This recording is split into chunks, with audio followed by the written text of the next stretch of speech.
Navy has identified Commanding Officer Gabriel Edwards as the missing sailor in an emergency landing in the Arabian Sea. Edwards was the commander of Helicopter Sea Combat Squadron 5 aboard USS George H.W. Bush aircraft carrier based out of Norfolk. Brianna Fallon joins us with the details now. Brianna. Dana, according to the Navy, search and rescue efforts for Edwards went on for days, covering more than 14,000 miles. But as of July 5th, that search is suspended. The Navy says their search was extensive and involved ships and aircraft from 2 carrier strike groups.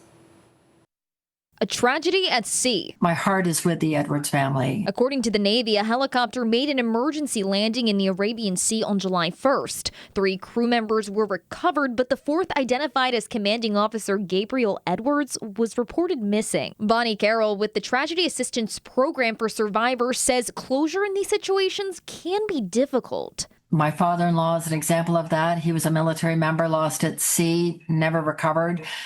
And it is difficult. It is complicated. But this family and this community is not alone in that. The Navy explains Edwards graduated from Norfolk State with a Bachelor of Science degree in physics in 2006 and earned his Wings of Gold in 2008 as a helicopter pilot. In a statement from the Navy, Commander of Carrier Air Wing 7, Captain Matthew Lewis, describes Edwards as the epitome of selfless leadership. Edwards assumed command of Helicopter Sea Combat Squadron 5 in July 2025 and accumulated more than 2,000 flight hours in 3 helicopter platforms. So this is a very experienced officer who knew what he was doing.